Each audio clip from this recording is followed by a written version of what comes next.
Bonjour et bienvenue sur Radio Bara Foot pour une nouvelle vidéo d'actualité. Après des années difficiles à Lyon, Houssem Aouar tente de relancer sa carrière à la Roma, où il est arrivé libre cet été. Ses débuts prometteurs avec les Giallorossi ne passent pas inaperçus, et la presse italienne le qualifie de « classe » et d'intelligent. L'entraîneur José Mourinho, initialement réservé, se montre agréablement surpris par ses performances et l'a déjà utilisé à plusieurs postes au milieu. Aouar a notamment offert une passe décisive à Paulo Dybala lors d'une rencontre amicale contre Estrela Amadora, 4-0. La pression sera sur lui pour confirmer ses performances une fois la saison officielle lancée, mais il démontre qu'il n'a rien perdu de son talent. Nous continuons avec l'attaquant Romelu Lukaku qui, suite à son prêt à l'Inter Milan et son départ de Chelsea, souhaite relancer sa carrière à la Juventus Turin.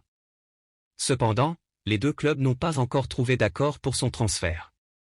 Mais les choses pourraient évoluer, car selon les journalistes Gianluca Di Marzio et Fabrizio Romano, Chelsea serait maintenant ouvert à la possibilité d'un échange impliquant Lukaku et l'avant-centre turinois Dusan Vlahovic, 23 ans. Une telle opération serait complexe et nécessiterait de longues négociations impliquant plusieurs parties concernées.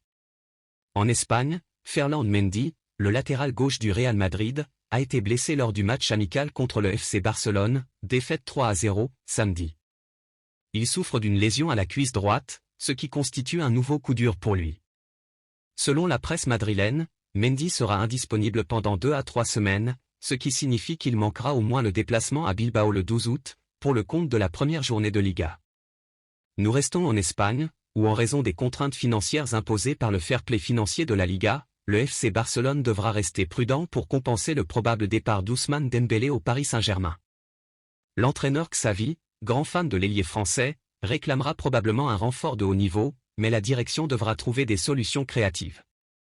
La piste menant à Bernardo Silva semble difficile à réaliser compte tenu des limitations budgétaires. En revanche, le club catalan pourrait avoir plus de chance avec Joao Félix. Le milieu offensif de l'Atlético Madrid est dans le viseur du Barça, mais le club ne pourrait l'envisager que sous la forme d'un prêt avec option d'achat. Les tensions entre Joao Félix et son entraîneur Diego Simeone pourraient finalement pousser l'Atlético Madrid à accepter cette formule si aucune autre solution n'est trouvée. Il est intéressant de noter que l'agent de Joao Félix, Jorge Mendes, avait déjà proposé le joueur au Barça en début de mercato, sans succès. Le joueur lui-même avait également exprimé son intérêt pour rejoindre les Blaugrana.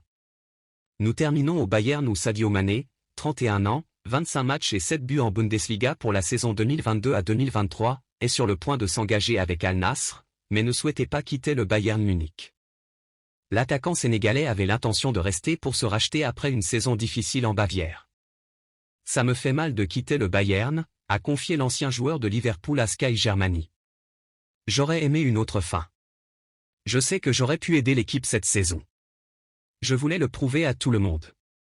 Mais je ne souhaite que le meilleur au club et aux supporters pour l'avenir.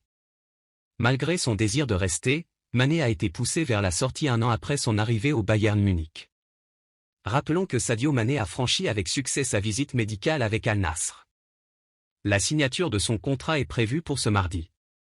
Et voilà tout pour cette vidéo, n'hésitez pas à l'aimer et à vous abonner. Merci et à la prochaine.